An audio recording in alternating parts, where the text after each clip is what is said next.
With only 41 seconds left, Brooks pulled Jim Craig from the goal, putting an extra skater on the ice, but leaving the American net empty. It was a desperate move for a desperate team. Fighting for control of the puck with 29 seconds to play. Baker on his right! Oh, Baker! He was just trying to get it on net. And I couldn't believe it when it went in, you know. Even look at that scene on the ice! You can always wonder, if Billy doesn't score, what happens to the hockey team? Well, Billy did score. And the Americans in the key game.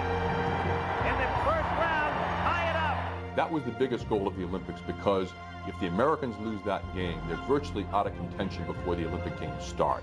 The horn sounds to end it. The U.S. 2 and Sweden 2. 2 days later, the Americans faced Czechoslovakia, underdogs again, in a game they had to win.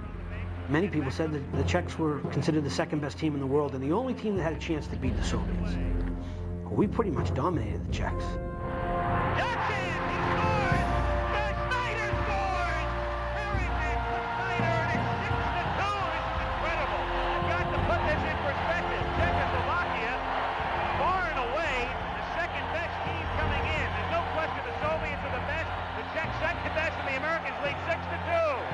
Late in the third period, as the Americans were skating to a 7-3 victory, Mark Johnson was knocked to the ice from a cheap shot by a Czechoslovakian player.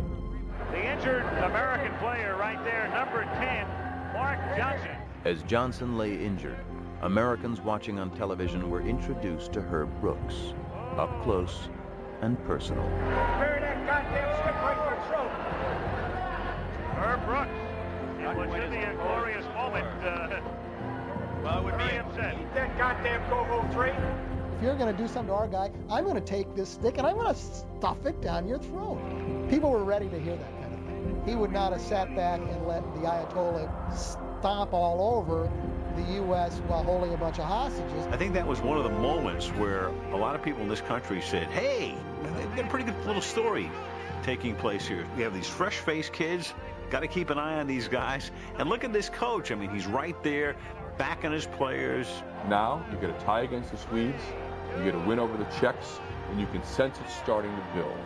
You can sense the interest in America. They're now taking notice of these kids who are starting to turn this tournament on its ear.